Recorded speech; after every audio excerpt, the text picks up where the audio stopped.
Andhra Pradesh assembly సమావేశం ప్రారంభమైంది. ప్రత్యక్ష ప్రసారం ద్వారా చూద్దాం. కోర్టులో అప్పు తీసుకొచ్చారు అధ్యక్ష. టిట్కో హౌసెస్ పైన అప్పు తీసుకొని వచ్చి ఆ అప్పు 2 ఏళ్ల కాల పరిమితి అయిపోతే మ్యారిటోరియం గడువు ముగిసింది కాబట్టి ఆ అప్పు తీర్చకపోతే ఇప్పుడు లబ్ధిదారులకు నోటీసులు ఇస్తున్నారు అధ్యక్ష.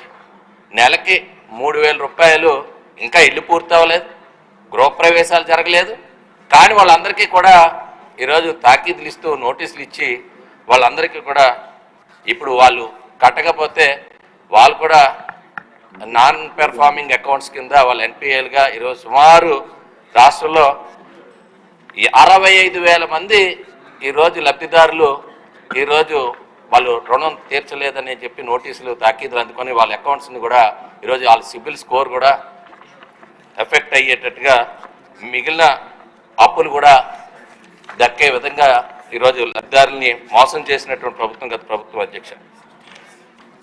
ఈరోజు మంత్రి గారిని కోరుతున్నాను, ఏదైతే లబ్ధిదారులకి డిసెంబర్లోగా పూర్తి చేస్తామన్నారు, మాకు ఈరోజు పద్మనాభపురంలో కొన్ని బ్లాక్స్ క్యాన్సిల్ చేశారు.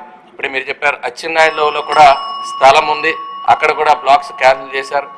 మనం ఏదైతే శాంక్షన్ ఇచ్చామో అనేక కారణాలు చూపించి వాటిని అన్నింటినీ కూడా క్యాన్సిల్ చేసినటువంటి స్థానంలో మరలా ఇల్లు కట్టి ఇచ్చేటువంటి ప్రతిపాదన ఉందా అధ్యక్ష? ఒకటి. రెండోది, గత ప్రభుత్వంలో అర్హులుగా గుర్తించబడి మా తెలుగుదేశం ప్రభుత్వంలో అర్హులుగా గుర్తించబడి డీడీలు కట్టిన వారిని చాలామందిని మరలా అనర్హులుగా చేశారు. మరలా వాళ్ళందరినీ కూడా, ఎందుకంటే అంతకుముందు మేము దానికి సిస్టమేటిక్గా ఆ రోజు అందరినీ కూడా లబ్ధిదారులను ఎంపిక చేయడం జరిగింది అధ్యక్ష. డీడీలు కూడా కట్టుకున్నారు. వాళ్ళలో రాజకీయ కారణాలతో వాళ్ళందరినీ క్యాన్సిల్ చేసిన వాళ్ళు ఉన్నారు.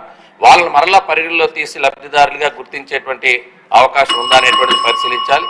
మూడోది అధ్యక్ష, సిబిల్ స్కోర్ పేరిట ఈరోజు లబ్ధిదారుడు వాటా కట్టిన తర్వాత బ్యాంకు రుణాన్ని మంజూరు చేయించే బాధ్యత ప్రభుత్వం తీసుకోవాలి అధ్యక్ష.